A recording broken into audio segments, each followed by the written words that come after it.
Colony वाले madam यहाँ देखो जगह पे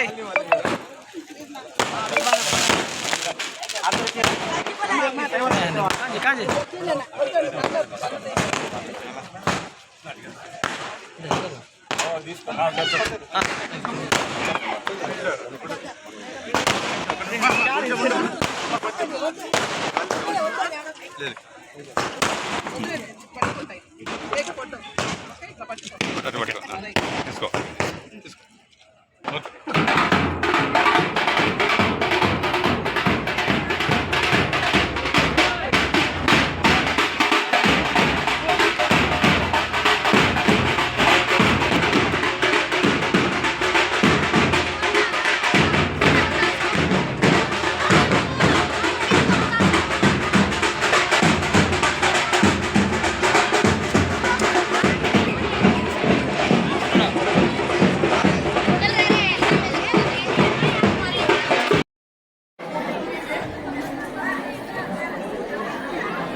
పిలువేస్తున్న వ్యక్తికి నో చెప్పండి అనే కార్యక్రమాన్ని తీసుకొచ్చినట్టు మన జిల్లా ఎస్పీ గారికి స్వాగతం.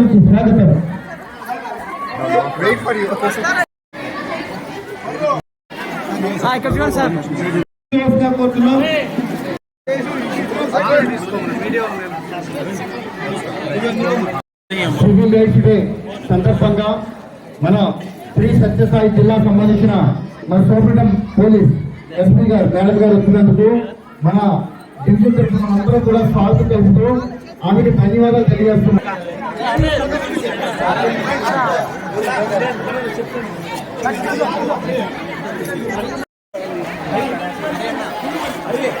కూర్చోమని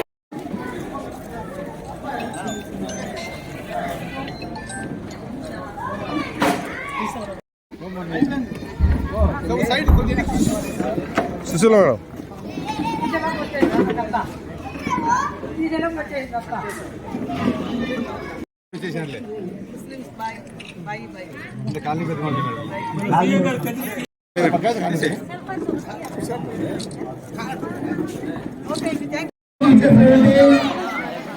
మన గౌరవనీయులు ఎస్పీ గారికి, అదేవిధంగా డిఎస్పీ గారికి, అదేవిధంగా టీవీఎంసీ కమిటీ సభ్యులకు అందరికీ ధన్యవాదాలు తెలియజేసుకుంటూ అందరూ కూర్చోవలసిందిగా కోరుతున్నాం.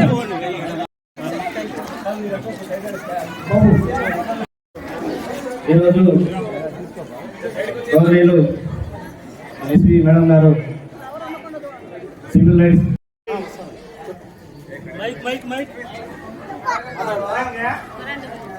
మనం అందరం కూడా ఎవరికి పౌరులు? మనం ఈ దేశానికి పౌరులు. ఈ దేశం ఏంటిది? ఏం దేశం ఇది? భారతదేశం. భారతదేశం అంటే ప్రపంచంలో ఏమనుకుంటారు అందరూ?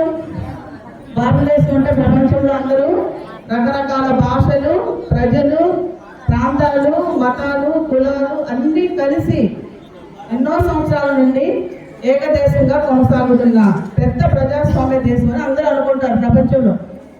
సో ఇలాంటి గొప్ప ప్రజాస్వామ్య దేశంలో మనమందరం పౌరులుగా ఉన్నాం. సో మనకి ఒక మూల గ్రంథం అనేది ఈ దేశానికి నిర్దేశించబడింది. ఆ గ్రంథం పేరే రాజ్యాంగం. ఆ రాజ్యాంగమే మనకి మూలాధారం.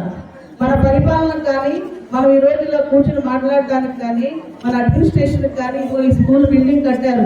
దీనికన్నిటికీ కూడా కారణం భారత రాజ్యాంగం. ప్రతి పౌరుడు, ఈ భారతదేశంలో ఉన్నటువంటి ప్రతి పౌరుడు, పౌరురాలు. పౌరుడు అంటే మగవాళ్ళకి మాత్రం వచ్చేసింది, పౌరురాలు ఆడవాళ్ళు. ఇక్కడ ఉన్నటువంటి వాళ్ళు ఎక్కువగా పౌరురాళ్ళు ఉన్నారు, అందరు లేడీస్. ఓకే, సో మనందరికీ కొన్ని హక్కులు ఉంటాయి. ఆ హక్కులే పౌర హక్కులు. ఓకే, సో మహిళలకి స్వేచ్ఛగా తమ ఇళ్లలో జీవించడానికి, కుటుంబాల్లో గౌరవప్రదంగా బతకడానికి ఉన్నవి మహిళా హక్కులు.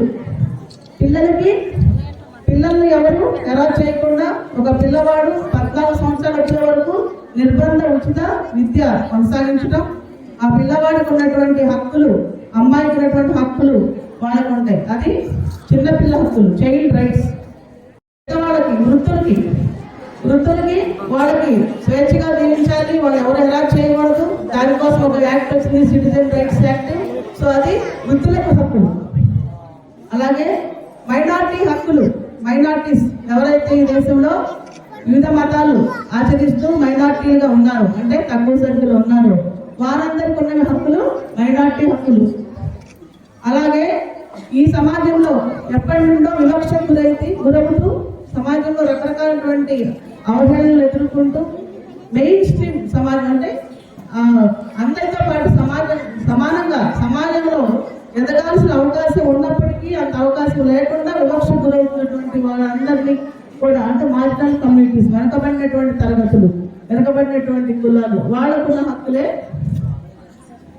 OBC rights. సో ఈ అన్ని హక్కులు కూడా దేని కింద వస్తాయి? ఈ అన్ని హక్కులు కూడా హ్యూమన్ రైట్స్, మానవ హక్కుల కింద ఉన్నటువంటి. ఇన్ని రకాల హక్కులు ఉన్నాయి కదా, మరి ఇన్ని రకాల హక్కులున్నా ఇంకా ఈ దేశంలో ఇలాంటి వివక్ష, ఇంత దారుణాలు, ఇంత నేరాలు ఎందుకు జరుగుతున్నాయి అని చెప్పి మనం ప్రశ్నించుకుంటాం. ఎందుకు జరుగుతున్నాయంటే అవగాహన లేకపోవడం, ఎడ్యుకేషన్ తక్కువగా ఉండటం, ఆర్థికంగా వెనుకబడడం, ఇవన్నీ కారణాలు. సామాజికంగా వెనుకబడటం, రాజకీయంగా వెనుకబడటం. సో ఇన్ని రకాలైనటువంటి కారణాల వలన సమాజంలో వివక్ష అనేది కొనసాగుతుంది, డిస్క్రిమినేషన్ అనేది ఉంటుంది, ఇంకా నేరాలు అనేవి ఉంటాయి. ఈ కార్యక్రమానికి రావడానికి ముఖ్య ఉద్దేశం ఏంటంటే గవర్నమెంట్ 2011 సంవత్సరంలో ప్రతి ఒక్క నెలలో ఒక రోజు ఖచ్చితంగా నెల ఆఖరికి ముఖ్యంగా సివిల్ రైట్స్ డే కండక్ట్ చేయమని చెప్పి ఒక గవర్నమెంట్ సర్క్యులర్ రావడం జరిగింది. అప్పటి నుంచి కూడా హ్యూమన్ రైట్స్ లో భాగంగా ఉన్నటువంటి పౌర హక్కుల దినోత్సవాన్ని మనం నిర్వహిస్తూ ఉన్నాం. ఈ జిల్లాలో వచ్చిన తర్వాత నేను ఇది అబ్జర్వ్ చేశాను. వేరే ప్రీవియస్ ఏ జిల్లాల్లో పనిచేసామో, గుంటూరు కానీ, వెస్ట్ గోదావరి కానీ, అక్కడ కండక్ట్ చేసాం.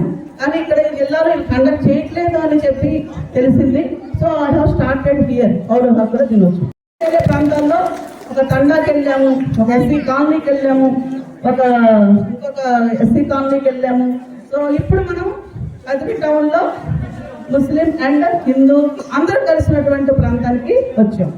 సో ఇక్కడ ప్రజలకు ప్రత్యేకంగా ఉన్నటువంటి లేడీస్ కానీ ఎవరికైనా ప్రత్యేకంగా చెప్పేది ఏంటంటే మనము పిల్లల్ని బాగా చదివించాలి, అట్లాగే ఆర్థికంగా మనం ఎదగడానికి కృషి చేయాలి. రకరకాలటువంటి బిజినెస్లే కావచ్చు, చిన్న చిన్న పరిశ్రమలు కావచ్చు, ఏదైనా సరే ఆర్థికంగా ఎదగటానికి ముందుకు రావాలి. దీనికి అవరోధంగా ఉన్నాయి ఏంటి? బ్యాడ్ హ్యాబిట్స్, అది గంజాయి అవ్వచ్చు, ఇంకా డ్రింకింగ్ హ్యాబిట్ కావచ్చు, ఇంకా వేరే అదర వ్యసనాలు ఏమన్నా కావచ్చు, వాటిని వదిలిపెట్టాలి. అప్పుడే మనం ఆర్థికంగా ముందుకెళ్తాం. అట్లాగే పిల్లల ఎడ్యుకేషన్ ప్రధానంగా కాన్సన్ట్రేట్ చేయాలి. ఇప్పుడు భారత రాజ్యాంగం గురించి మనం మాట్లాడాం. భారత రాజ్యాంగంలో కొన్ని హక్కులు ప్రత్యేకంగా చెప్పారు. అవి ప్రాథమిక హక్కులు. ఈ ప్రాథమిక హక్కులు ఏంటంటే ప్రతి వ్యక్తికి సమానంగా, పక్క వాళ్ళతో సమానంగా అన్ని రకాలైనటువంటి ఆర్థిక, సామాజిక, రాజకీయ అన్ని రకాలైనటువంటి అవకాశాలు పొందడానికి ఉన్నటువంటి హక్కు సమానత్వ హక్కు. తర్వాత స్వేచ్ఛా హక్కు. ఏ వృత్తినైనా స్వీకరించడానికి, ఏ పనైనా చేయడానికి, ఈ దేశంలో ఏ ప్రాంతానికైనా వెళ్ళడానికి, వాడు స్థిరపడడానికి ఉండేదే స్వేచ్ఛా హక్కు. మూడోది భావ ప్రకటన. అంటే స్వేచ్ఛా హక్కులో భాగంగా ఉండేదే భావ ప్రకటన, స్వేచ్ఛ. అంటే తమకు ఏమైతే కరెక్ట్ అనిపిస్తుందో, ఎదుటి వారికి ఇబ్బంది కలిగించినటువంటి విషయాల్ని వ్యక్తం చేయడానికి ఎప్పుడు కూడా భయపడాల్సిన అవసరం లేదని భారత రాజ్యాంగం తెలియజేస్తుంది.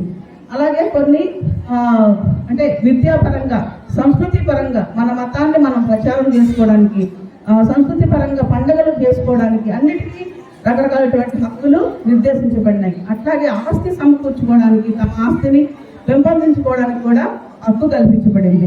ఇవన్నీ కూడా హక్కులు. ఈ హక్కులు లేకుండా వేరే వాళ్ళు మనల్ని ఎదగనీయడం కష్టం. కాబట్టి ఎప్పుడైతే హక్కులకు భంగం కలుగుతుందో అప్పుడు ప్రతి ఒక్కరు కూడా తమ గళాన్ని ఎత్తుతారు. దాన్ని ఒక నిరసన రూపంలో తెలియజేస్తారు, లేదా లీగల్గా కూడా తెలియజేయచ్చు. ఆ లీగల్గా తెలియజేసేదే రిట్ పిటిషన్స్, అవి కోర్టులో వేస్తారు.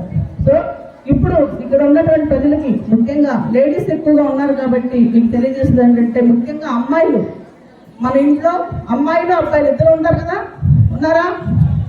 అమ్మాయిలు అబ్బాయిలు. సో ఎక్కువగా మన కదిరి ప్రాంతం నుంచి నేను గమనించింది అమ్మాయిలు అబ్బాయిలు మిస్సింగ్ కేసెస్ ఎక్కువగా రిపోర్ట్ అవుతున్నాయి. మిస్సింగ్ అంటే 14 నుంచి 18 ఏళ్లలోపు పిల్లలు మిస్ అయిపోతున్నారు. సో అట్లా ఎందుకు మిస్ అవుతున్నారు? కారణం ఏంటి? సెల్ ఫోన్ ఎక్కువగా వాడడం.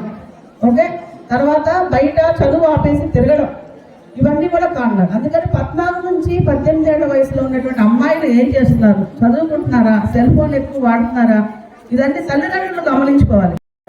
గత కొన్ని నెలలుగా సత్యసాయి జిల్లాలో పౌర హక్కుల దినోత్సవం అనేది ప్రతి నెల నిర్వహిస్తూ ఉన్నాము. దానిలో భాగంగా ఈరోజు కదిరి టౌన్లో ఉన్నటువంటి ఈ నిజాంవలి కాలనీలో ఈరోజు కండక్ట్ చేయడం జరిగింది. ఈ కార్యక్రమానికి ఆర్టీఓ గారు, లోకల్ డిఎస్పీ గారు, డివిఎంసీ మెంబర్స్, తహసీల్దార్ గారు, ఎంపీడీఓస్ అందరూ కూడా అటెండ్ అయ్యి ప్రజలకు ఎలాంటి సౌకర్యం, ఎలాంటి పథకాలు ఉన్నాయి గవర్నమెంట్ తరఫున, అందరూ సమానంగా స్వేచ్ఛగా జీవించడానికి ఎలాంటి సౌకర్యాలు గవర్నమెంట్ కల్పించింది, ఇవన్నీ కూడా తెలియజేయడం జరిగింది. పబ్లిక్ అందరికి కూడా ఇక్కడ ఉన్నటువంటి ముస్లిమ్స్ కావచ్చు, అదర్ కమ్యూనిటీ కావచ్చు, అందరికి తెలియజేసాం. అలాగే రకరకాల నేరాలు సమాజంలో ఎలా జరుగుతున్నాయి, వాటిని ఎలా ఎదుర్కోవాలి, మహిళలు, చిన్నపిల్లల పట్ల నేరాల పట్ల ఎలా జాగ్రత్తగా ఉండాలని కూడా మహిళలకు చెప్పడం జరిగింది. ప్రతి వ్యక్తికి సమాజంలో స్వేచ్ఛగా జీవించేటువంటి, సమానత్వంతో జీవించేటువంటి హక్కు భారత రాజ్యాంగం కల్పించింది. కాబట్టి దానిని ఇంప్లిమెంట్ చేయడానికి గవర్నమెంట్ తరఫున అధికారుల పరంగా మేము ఏం చేయాలో అది ఆ విధంగా ఈరోజు మీటింగ్ పెట్టడం జరిగింది. అలాగే ప్రజల్లో కూడా అవగాహన కల్పిస్తూ వారి సమస్యలు ఏమన్నా ఉంటే కనుక ఇక్కడికిక్కడే నోట్ చేసుకుని వాటిపైన పరిష్కారం కోసం ఇలా లైన్ డిపార్ట్మెంట్స్ అందరూ కలిసి ఈరోజు ఈ మీటింగ్ కండక్ట్ చేయడం జరిగింది.